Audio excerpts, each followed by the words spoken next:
अपनी आंखें बंद करें और सोचें एक ऐसा जीव जो एक कार को पूरी तरह से निगल सकता है और दांत इतने बड़े हों कि वे लोहे को भी काट सकें।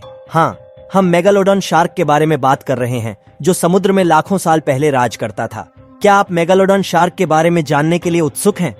नमस्ते दोस्तों, स्वागत है आपका द फोकस्ड फैक्ट्स पर। आज के वीडियो में हम मेगालोडॉन शार्क के बारे में जानेंगे। पैलियोंटोलॉजी में पृथ्वी पर अब तक की पाई गई सबसे बड़ी शार्क्स बहुत खतरनाक हुआ करती थीं।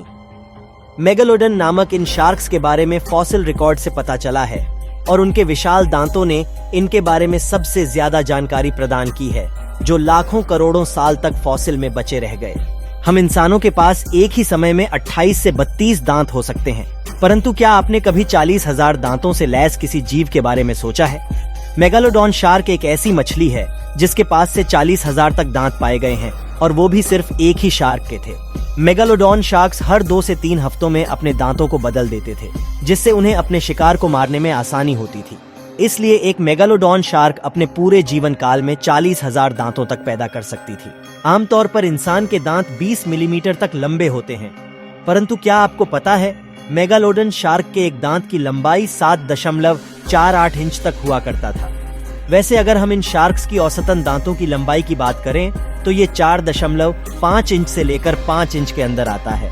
वैसे आज के जमाने में किसी भी शार्क के दांतों की लंबाई सर्वाधिक 3 इंच तक ही पाई गई है। इंसानों के जॉज के अंदर एक कतार में ज्यादा से ज्यादा 16 दांत होते हैं, परंतु क्या आप मेगालोडॉन शार्क के जॉज के बारे में इस अद्भुत तथ्य को जानते हैं? दोस्तों, मेगालोडॉन शार्क के जॉज के अंदर एक ही कतार में 276 दांत होते थे। जी हाँ, आप लोगों ने सही सुना, एक ही कतार में 276 दांत, और ये दांत कुल 5 कतारों में सजे हुए थे। मेगालोडॉन शार्क के बच्चे वयस्क मछलियों से भी अत्यंत क्रूर और खतरनाक होते थे। समुद्र में आने से पहले ही ये बच्चे अपनी मां के पेट में क्रूरता का पाठ सीख चुके होते थे।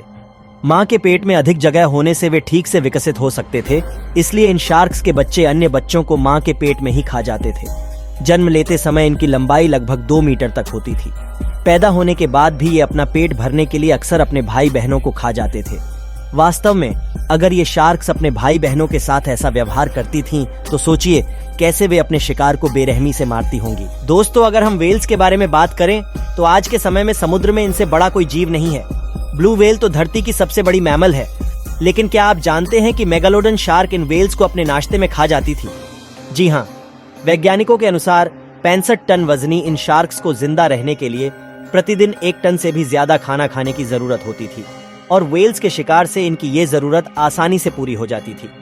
मेगालोडॉन के अवशेषों में वेल मछलियों के अवशेष भी मिले हैं, जो कि इस बात की पुष्टि करते हैं कि ये शार्क्स नियमित रूप से वेल्स को खाते थे। वैज्ञानिक कहते हैं कि आज से लगभग 26 लाख साल पहले मेगालोडॉन शार्क्स विलुप्त हो गई थी। 26 लाख साल पहले जलवायु में बदलाव के चलते समुद्र का पानी अचानक तेजी से ठंडा होने लगा। आमतौर पर मेगालोडॉन शार्क्स गर्म पानी में रहना पसंद करती थीं, परंतु ठंडे पानी के चलते इन शार्क्स का समुद्र में रहना काफी ज्यादा कठिन हो गया और ये उसी समय ही विलुप्त होने लगी। मुख्य रूप से पाया गया है कि वातावरण या जलवायु में काफी तेजी से बदलाव ही कई जीवों के विलुप्ति का कारण बनता है, और हमारी प्रकृति ऐसी ही है। इनकी विलुप्ति के बारे में एक और सिद्धांत ये है कि ग्रेट व्हाइट जैसी अन्य शार्क्स से कंपटीशन ने मेगालोडॉन के विलुप्त होने में योगदान दिया होगा। ग्रेट व्हाइट शार्क मेगालोडॉन से छोटी होती है, लेकिन फिर भी वे बहुत बड़ी और शक्तिशाली शार्क होती हैं। वे भोजन के लिए मेगालोडन के साथ प्रतिस्पर्धा करने में सक्षम रहे होंगे, जिससे मेगालोडन की आबादी में गिरावट आई होगी और समय के साथ ये विलुप्त हो गई होंगी। पृथ्वी पर समुद्र ही एक ऐसी जगह है जहां पर कोई भी चीज आसानी से छुप कर रह सकता है। हम समुद्र को पृथ्वी की सबसे रहस्यमयी जगह के हिसाब से देख सकते हैं। इंसानों को अभी भी 80% से ज्यादा समुद्र को एक्सप्लोर करना बाकी है, और जब किसी जगह को सही तरीके से एक्सप्लोर ही नहीं किया गया हो तो उस जगह पर कौन सी चीज मौजूद है और कौन सी नहीं है, उसके बारे में हम स्पष्ट रूप से नहीं कह सकते हैं। उस अनंत समुद्र के गहराई में कुछ भी हो सकता है, और मेगालोडॉन शार्क के अस्तित्व को ऐसे नकार देना शायद हमारे लिए बहुत गलत होगा। हालांकि वैज्ञानिक मानते हैं कि अगर ये जीव जिंदा होते तो ये खाने के लिए छिछले पानी में जरूर आते और उनके नजर से नहीं बच पाते। दोस्तों, आप मेगालोडॉन शार्क के बारे में क्या सोचते हैं? नीचे कमेंट्स करके हमें बताएं। और अगर आपको ये वीडियो अच्छी लगी तो इस वीडियो को लाइक करें, और इस तरह की और वीडियोस के लिए हमारे चैनल को सब्सक्राइब करना ना भूलें।